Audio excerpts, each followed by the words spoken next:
3,42,00,000 से अधिक का जुर्माना ग्रेप 4 में कोर्ट के आदेशों की पालना न करने पर अलग अलग विभाग के अधिकारियों द्वारा की जा रही कार्रवाई। ग्रेप 4 के नियमों का पालन न करने वालों के खिलाफ प्रशासन कर रहा है कार्रवाई, जिनमें 33 निर्माण कार्य अवैध रूप से चल रहे थे। अवैध निर्माण के चलते 80,55,000 का जुर्माना किया गया, जबकि 54 जनरेटर बंद करवाने के साथ ही 1,93,70,000 रुपए का जुर्माना लगाया गया।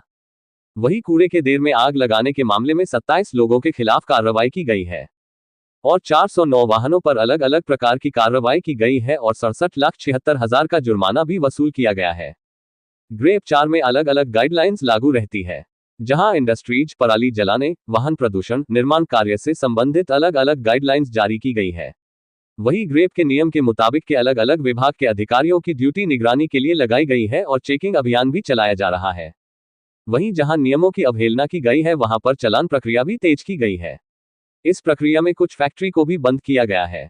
जिला प्रशासन द्वारा अलग अलग क्षेत्र में नियमों की अवहेलना करने वाले लोगों पर 3,42,01,000 का जुर्माना किया गया है। देखिए, ग्रेप 4 में अब काफ़ी सारी गाइडलाइंस रहती है। कुछ इंडस्ट्रीज से रिलेटेड है, पराली जलाने से रिलेटेड रहती है और व्हीकल से रिलेटेड रहती है। जो हमारा कंस्ट्रक्शन एंड डेमोलिशन का वेस्ट है उससे रिलेटेड रहती है। तो इसके संदर्भ में हमने लगातार सब जगह चेकिंग की और जो कंप्लायंस है उसको इंश्योर किया गया।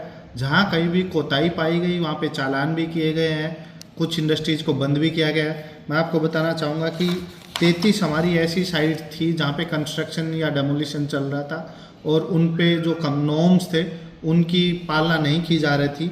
उन पे हमने लगभग 80,55,000 का एनवायरमेंटल कंपनसेशन इम्पोज किया है। जो डीजी सेट्स थे वो 54 डीजी सेट्स ऐसे थे जो एज पर नॉर्म्स नहीं थे, उनको बंद करवाते हुए 1,93,70,000 का जुर्माना उन पे इम्पोज किया है। इसके अतिरिक्त 3 इंडस्ट्रीज़ को क्लोज करने के ऑर्डर दे दिए गए हैं और कुछ इंडस्ट्रीज़ का ऐसा भी है कि उनका केस बना के क्लोजर के लिए भेजा गया है। जहाँ तक गार्बेज बर्निंग का है, 27 लोगों के चालान किए गए हैं जो भी कूड़ा करकट जलाते हुए पकड़े गए हैं।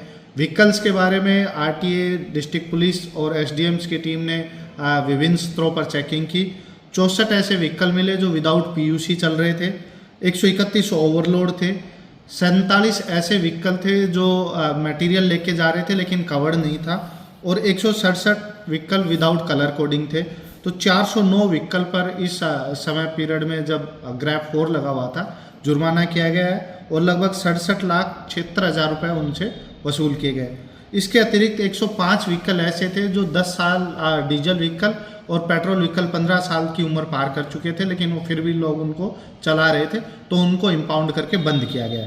जितने भी पीयूसी सेंटर्स थे उनको अलग से चेक किया गया। एसडीएम की एक टीम बनाकर सभी चारों एसडीएम्स ने अपने एरिया में, और ये इंश्योर किया गया है कि कोई भी बिना व्हीकल को फिजिकली चेक किए बगैर पीयूसी सर्टिफिकेट जारी नहीं करेगा। मेरी तो पहले सब अपना सोनीपत वासियों से अपील है कि अपना 10 साल पुराना डीजल व्हीकल और 15 साल पुराना पेट्रोल व्हीकल एनसीआर एरिया में ना चलाएं। पकड़े जाने पर कार्रवाई की जाएगी और वाहन को जब्त कर लिया जाएगा। मर्सी के तौर पे एक चांस देते हुए हम मेरी अपील है कि वो हमारे कार्यालय से या एसडीएम कार्यालय से उसकी NOC out of NCR area के लिए प्राप्त कर लें।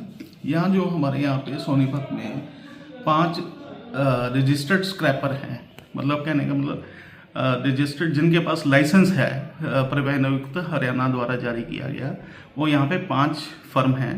उन किसी भी एक स्क्रैपर के पास जाके अपना व्हीकल को स्क्रैप करवा के उनसे एक सीओडी प्राप्त करें जिसका सर्टिफिकेट ऑफ डिपॉजिट कहा जाता है जिसको, और वो सर्टिफिकेट ऑफ डिपॉजिट आपको नए वाहन लेने पर कुछ % की आपको छूट मिल जाती है।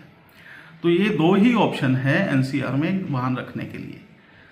बाकी यहाँ पे वाहन मत चलाएं, 10 साल पुराना वाहन मत चलाएं, प्रशासन को सहयोग दें, माननीय सर्वोच्च न्यायालय के आदेशों की पालना करें, नहीं तो उनके वाहन जब्त कर लिए जाएंगे। उस दौरान चेकिंग के दौरान हमें वो व्हीकल मिलते हैं ऐसे वाहन जिन्होंने एनओसी प्राप्त कर रखी है और वो एनसीआर में ही चल रहे हैं, तो उनको जब्त कर लिया जाएगा और कबाड़ी से कबाड़ करवा दिया जाएगा।